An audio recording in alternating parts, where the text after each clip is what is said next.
Excuse me. Hey everybody, welcome back to my channel. Today we are kicking off 25 days of Spookmas,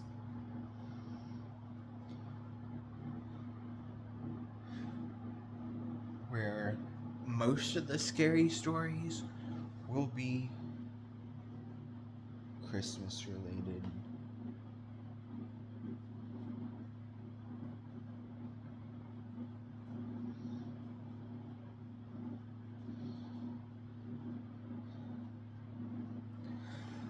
And I really enjoyed doing the 31 Days of Halloween series, so we're doing it for Christmas as well.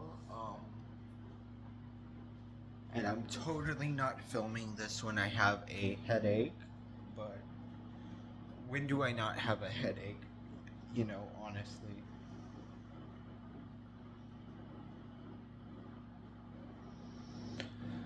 No, but like I was saying, I really liked the 31 Days of Halloween series, and I look like so fat, but it's just the way I'm sitting. But and also I'm fat. But you know what?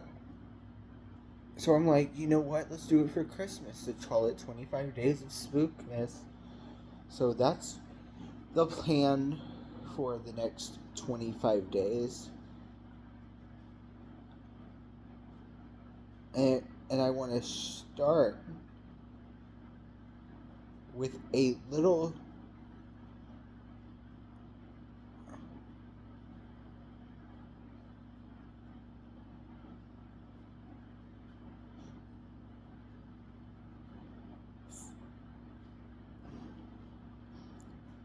story called about the Grither. The Grither. Let's do I think it's the Grither.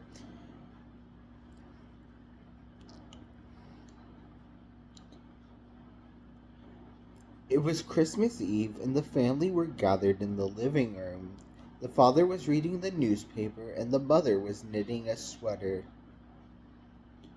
The children, Jimbo and Steffa, were stretched out on the floor with their crowns and their coloring books. "Tell us a story," Steffa demanded. "Yes, a scary one," Jimbo insisted. "All right," said their father. "I'm going to tell you about the most fearsome, dangerous, and appalling creature in the world, and it's called the Grither."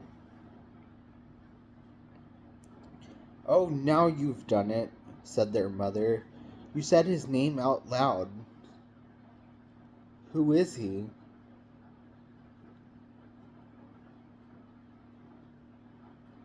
asked Jimbo. "He's the most awful thing in the world," their father said. "He lives in a cave at the North Pole. The coldest, wettest place on earth is where the Grither makes his home.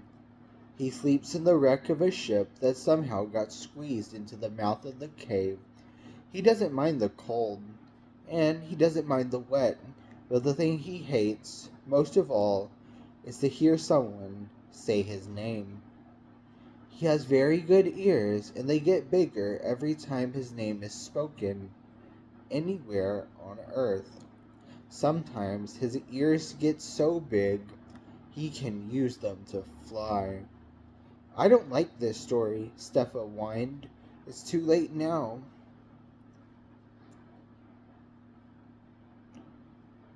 Her mother said.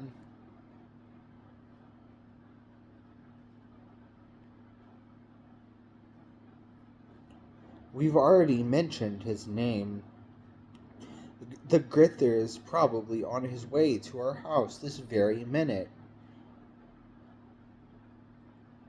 "It will probably take him a while to get here," said their father. "If we finish the story before he gets here, everything will be fine. Do you know why the Grither is called the Grither?" "Why?" the children asked. Because he has fists as big as basketballs and arms as long as boa constrictors, said their father with a grin. Whenever he finds the people who have been speaking his name, he opens up his fist and reaches out his arms and he grithers them. He grabs them by the head and squeezes them until they pop just like a balloon. Does he look like Bigfoot? Jimbo asked. No, said his father. He's not like Bigfoot, and he's not like the abominable, the abo- that snowman guy. I have a headache. I can't speak right now. Either. Nobody knows what he looks like for sure.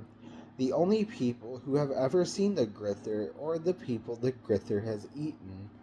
He's as tall as a tree, but he can bend all the way over and touch the ground. His skin looks like a road map because it's transparent and all his blue and red veins show through. The blood is for fear, and the blue is for fear, and the red is for rage. Hurry up and finish the story before he gets here, said Steffa cried. The Grither was born on a sailing ship, said her father. It was blown off course by a storm and got lost in the Arctic Sea. They drifted around for weeks and never saw anything but glaciers and icebergs. Some of the passengers drowned, some froze to death, some starved, and the rest um unsubscribed from life. The Grither was born out of the fear and rage of all those people.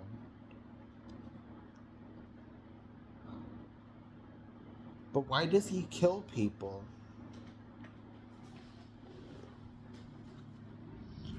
Jimbo asked. Nobody knows, said his father.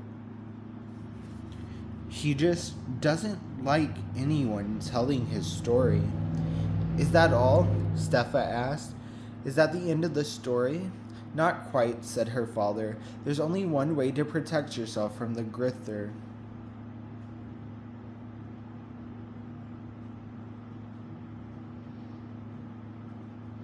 Maybe you should stop, their mother interrupted. I think you've scared them enough. Their father chuckled. You don't believe in the Grither, do you? He asked. No, the children lied. Well, you shouldn't, their father said, because I made it all up. There's no such thing as the Grither. But you didn't finish the story, Stefan whined. All of a sudden, the front door blew open and the room was enveloped in an icy blast of wind. There was a crash and the sound of breaking glass. Then two huge, gnarled arms reached in through the windows and grasped their parents by their heads. As the children watched in horror, the hands squeezed and their parents' heads popped just like two balloons. And that is how the story ends. What a creepy story. And honestly, what a creepy fucking way to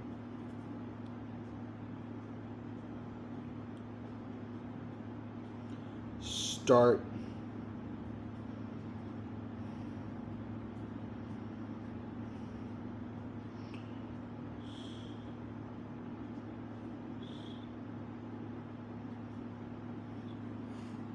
the series. But anyways, guys, I will see you tomorrow for good night too.